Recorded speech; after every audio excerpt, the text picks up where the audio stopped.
Shout out to Naledi Chirwa, man.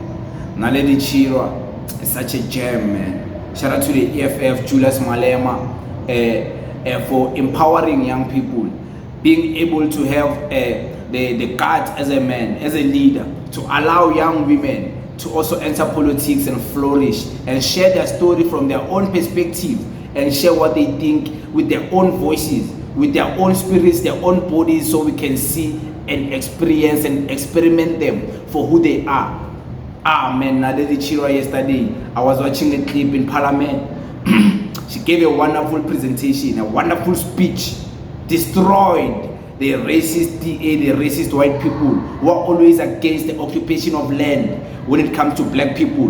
But they don't say anything about the occupation of land illegally by the white farmers of the past.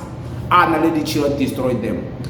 Listen to this, man. Man. If this debate on accelerating land redistribution and agricultural development for inclusive growth is one the EFF takes with utmost seriousness, as it is directly linked to the EFF's first non-negotiable cardinal pillar, expropriation of South Africa's land without compensation for equal redistribution and use. For over 11 years, the EFF has remained true to its foundation, consistently reminding society that the premise of our demise as Africans has comfortably rested on the continuous theft of our land by settlers who are still in possession of it today.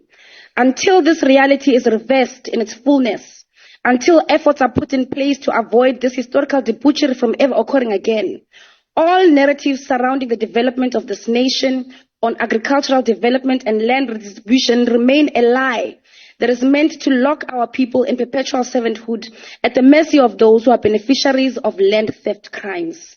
There are some dressed in blue who pretend to have a disdain for crimes pertaining to land occupations, land invasions, and land theft.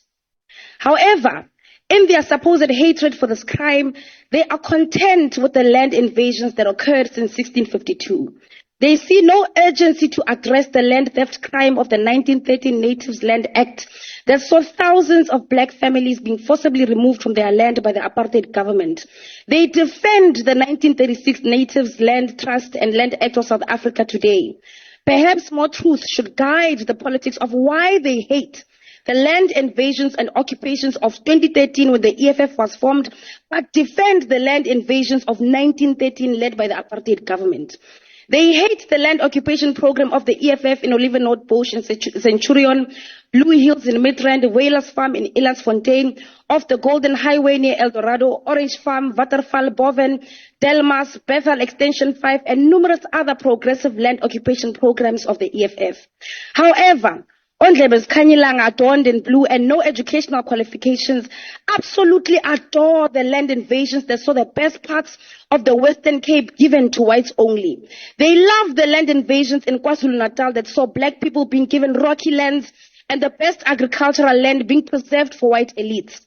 They love and will fight us to the very grave in defense of the land invasions in Gauteng, Limpopo, and Mpumalanga that gave over all the minerals, the gold, manganese, chromium, diamonds, coal, and copper to whites only, whilst the black people are meant to only serve the purpose of dying underneath the belly of the earth as miners. They claim to give us our daily food every day and supposed food security in the agricultural sector, but conveniently forget that 80% of the labor that creates food that we eat in Africa is in actual fact our mothers, black women, whom in the Eastern Cape and Kokama still get paid a packet of cigarettes and a carton of milk after a week's labor worth on our stolen farms.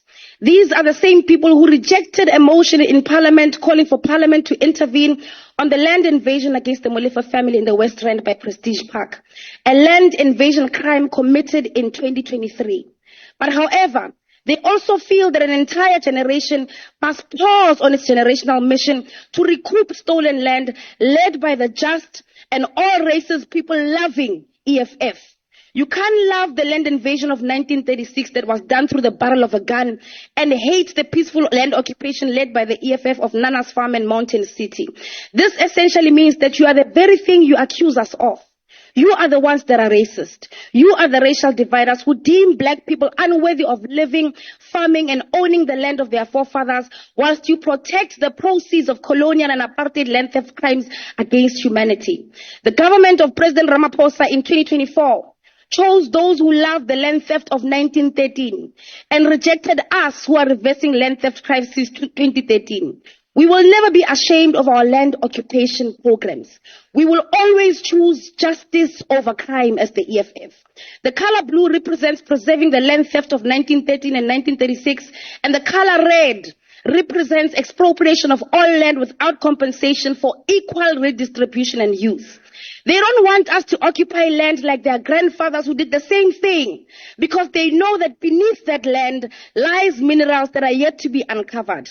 On that land lies the economic liberty that they enjoy on a daily basis. The EFF's approach to land expropriation without compensation is that all land should be transferred to the ownership and custodianship of the state, in a similar way that all mineral and petroleum resources were transferred to the ownership and custodianship of the state through the Minerals and Petroleum Resources Development Act of 2002. This transfer should happen without compensation and should apply to all South Africans, black, colored, Indian, and white. Under this legislation, no one should be allowed to own land forever, because those who have money can over time buy huge plots of land and use them for counter-developmental private purposes, such as using agricultural land for game farms. Nizothi nivuke ekuseni, and you find that Elon Musk owns the whole of Tshwane because the poor sold it to him.